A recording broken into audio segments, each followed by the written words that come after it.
You're listening to the Love Your Neighbor podcast.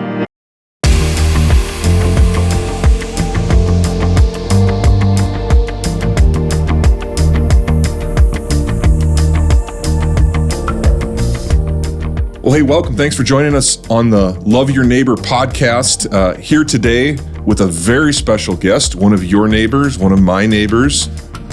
Great dude. Got a chance to know this guy over the last couple of years. His name's Dan Rude. Dan, welcome to the Love Your Neighbor podcast, man. No, I appreciate that. Thanks, John. Thanks for having me. Is this your first ever podcast? Yeah, it is. It is. Feels special. Dan, we're just really trying to help introduce you guys. You guys have moved. I know your story. You've moved to Brandon. You lived in a couple of different places, but kind of catch everybody else up on your guys' journey as a family here to Brandon, how you found Brandon, and you could be a lot of places. I mean, you're from the Big Sky country originally, so right. Yep, from Montana originally. Aaron's from Kansas. We met in school. We basically followed my career path around the country, anywhere from Montana to Idaho, Kansas, Nebraska, and then South Dakota. Yeah. So we've had the opportunity to experience a lot of different communities. Have friends all over the country, whether they be college classmates or teammates that have moved back to their hometowns or from the places we've lived. So. Yeah, you talked about your career, your professional career.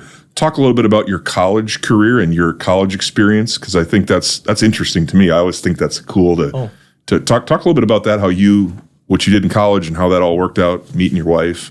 Yeah, sure. No, we graduated high school. Erin was just an unbelievable athlete. She actually got a scholarship to run track at Kansas, the University of Kansas Jayhawks, so Rock Chalk. I had the opportunity to earn a scholarship to play baseball at Kansas as well. So we entered in school at the same time. Got to know each other through athletics. Yeah. Had a wonderful time getting to know our teammates, our classmates, our coaches, the support staff down at Kansas. Because Aaron ran track, I became friends with some of the track kids, and just a great group of people that we still stay in contact with today.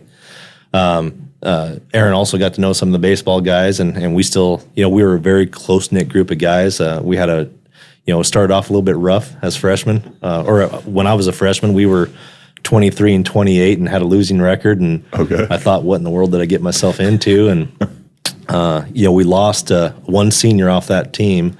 We only had one senior. He graduated out.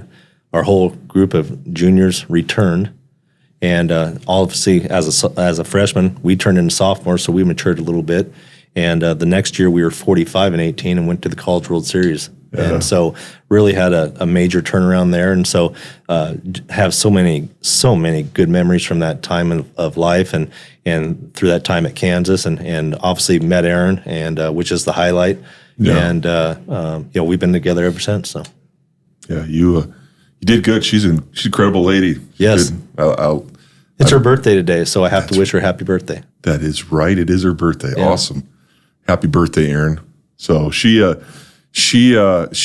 and she then kind of started on this pathway. You work. Tell us a little bit about where you work, just because I don't know a good job of explaining it, but. No, yeah, I work for a company that distributes construction equipment. We're the Komatsu dealer here in South Dakota. And we have several other different lines of equipment, but so it's a really kind of a manly, kind of a cool job. We get to deal with big heavy machines that burn a lot of diesel fuel, and you get a pound on your chest a little bit. Sure.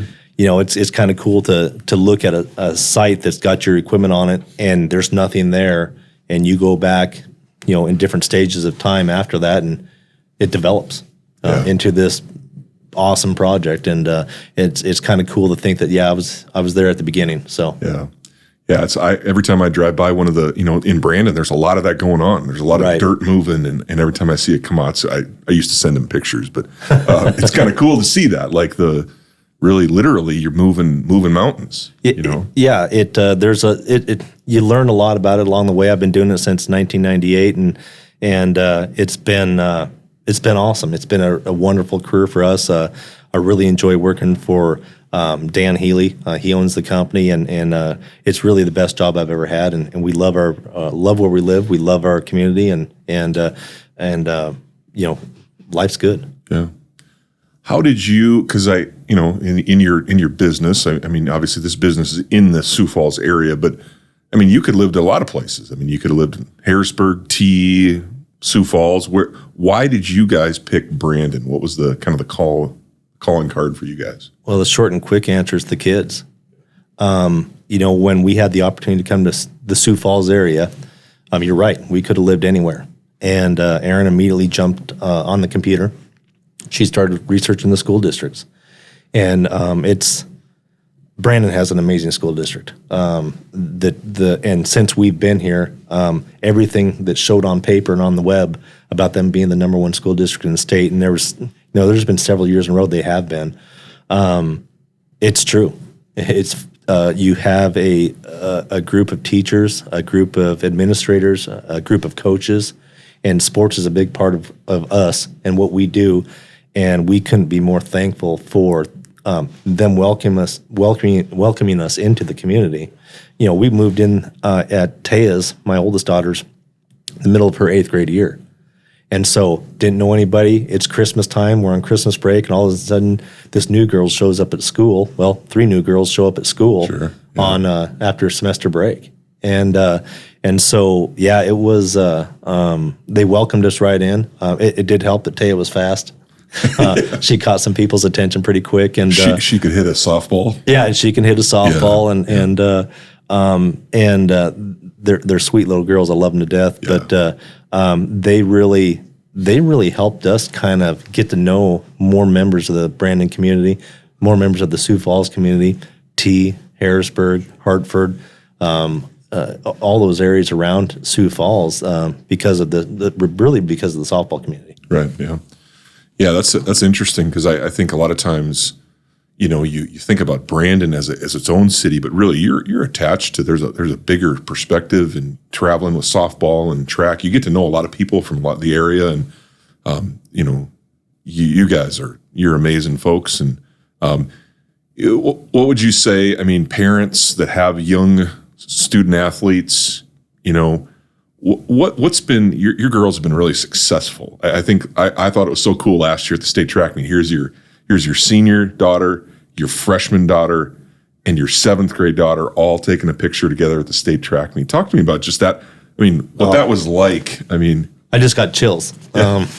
You almost want to start crying. That was awesome. That was probably my proudest moment as a dad, having those kids all together on the same team. Competing with their teammates and their coaches, and having Coach Garrow there on our mind, running for him. That was an awesome deal. The girls have really flourished in Brandon, and again because there's so many people that look out for them. It's a big community, but it's a big family too. They're always. I can't believe the support that. The parent base, the fan base, the teachers, the coaches, the administration gives these kids. They're really spoiled, and we love it.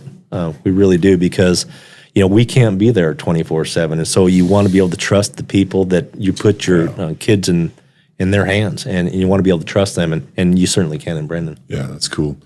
You guys have done a lot of things right. I think that. What would you say to parents maybe that are raising young people? What's been important that you instill into your daughters, besides what they get in Brandon, what's been important for you and Erin to speak into your kids' lives? Well, Erin has been just a major influence in everything that those girls do and everything that they're about. I'm off, chasing my career and everything else. And one thing we really try to do is every night we do try to have dinner together. We do try to sit down and debrief. Sometimes it works, and oftentimes it also does not, because they are busy. They have softball practice, they have track practice, they have, collision. They have so many things that's going on, and it's a challenge. But you got to have a good base, And Erin has really instilled. We've tried to instill the fact that it's God first. Yeah. Give them a good foundation so that that foundation's always going to be there, so it doesn't crumble, so it doesn't deteriorate, so it doesn't fall apart, and that starts with God. That's good. That's good wisdom, and I think having both of us being former athletes, right? And I think goose hunting, like archery is still a sport, sure. But I mean, I think being in maybe what you would call maybe the sunset of our athletic careers, right? I think we both recognize that there's more to life than chasing a ball around the field.